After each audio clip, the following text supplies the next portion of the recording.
আসসালামু আলাইকুম বন্ধুরা, আজকে চলে আসলাম শীতের সবজি রান্নার রেসিপি নিয়ে।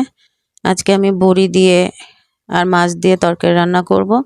তো বড়িটা এই যে বন্ধুরা লাল লাল করে ভেজে নিলাম সুন্দর করে। এখন আমি মাছ ভাজবো, তাই কড়াইয়ে তেলটা দিয়ে নিলাম। এখানে আমি মাছগুলো ছেড়ে দিচ্ছি বন্ধুরা। মাছগুলো আমি সুন্দর করে লাল লাল করে ভাজবো, একেবারে কড়া ভাজাও করব না, একেবারে হালকা ভাজাও করব না। তো সুন্দর করে লাল লাল করে ভাজবো। আর আমি ফুলকপি আর আলু দিয়ে মাছ আর বড়ির তরকারিটা রান্না করব। তো এই যে বন্ধুরা আমার মাছ ভাজাটা সুন্দর হয়ে গেছে।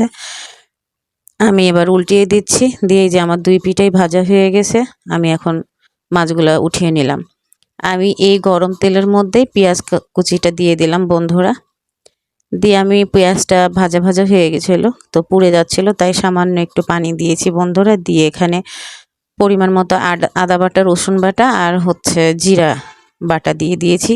এখানে হলুদ গুঁড়া দিয়ে দিলাম, এই যে মরিচের গুঁড়াটাও দিয়ে দিচ্ছি বন্ধুরা।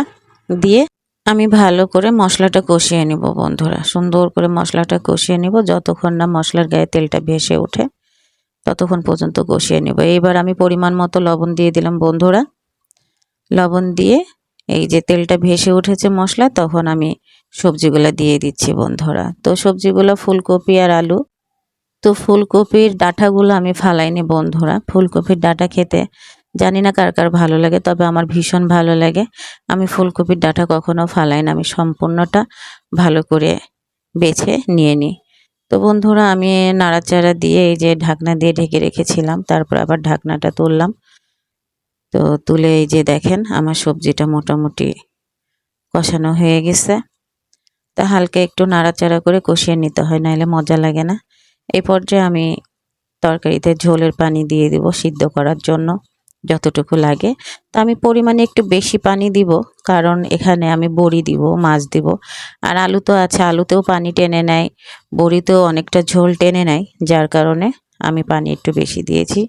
ঢাকনা দিয়ে ঢেকে রাখার পরে বন্ধুরা এই যে ঢাকনা তুলে নিয়েছি। অনেক সুন্দর তরকারিতে বলক চলে আসছে, মোটামুটি আধা সিদ্ধ হয়ে গেছে তরকারিটা। তো বন্ধুরা এইভাবে ফুলকপি দিয়ে, বড়ি দিয়ে, মাছ দিয়ে কে কে খেয়েছেন জানি না, তবে অনেকেই খেয়েছেন। যারা খাননি তারা ট্রাই করে দেখবেন, ভীষণ ভালো লাগে। শীতের সবজি বলে কথা, আমার তো অনেক ভালো লাগে খেতে। তো বন্ধুরা এই যে আমি এই পর্যায়ে বড়ি দিয়ে দিলাম। অবশ্য বড়িগুলো আমার বাসার বড়ি না, কেনা বড়ি বন্ধুরা। আমার কেনা বড়ি খেতে ভীষণ ভালো লাগে, আর এই কেনা বড়িটা তাড়াতাড়ি গলে যায়। তরকারিতে দিলে বেশিক্ষণ সিদ্ধ হতে সময় লাগে না। তো বড়িগুলো দেওয়ার পরে বন্ধুরা আমি মাছগুলোও দিয়ে দিচ্ছি তরকারিতে। তো এই যে দেখেন মাছগুলো সুন্দর করে বিছিয়ে দিচ্ছি। ধনেপাতা দিলে আরও মজা লাগে বন্ধুরা। আমার বাসায় আজকে ধনেপাতা নাই, তাই ধনেপাতাটা দেওয়া হয়নি।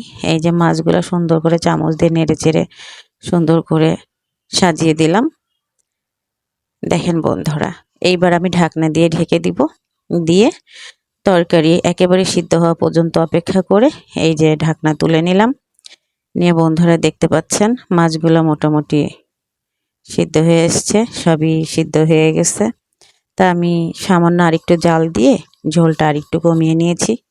এই যে বন্ধুরা এই পর্যায়ে আমার তরকারি মোটামুটি হয়ে গেছে।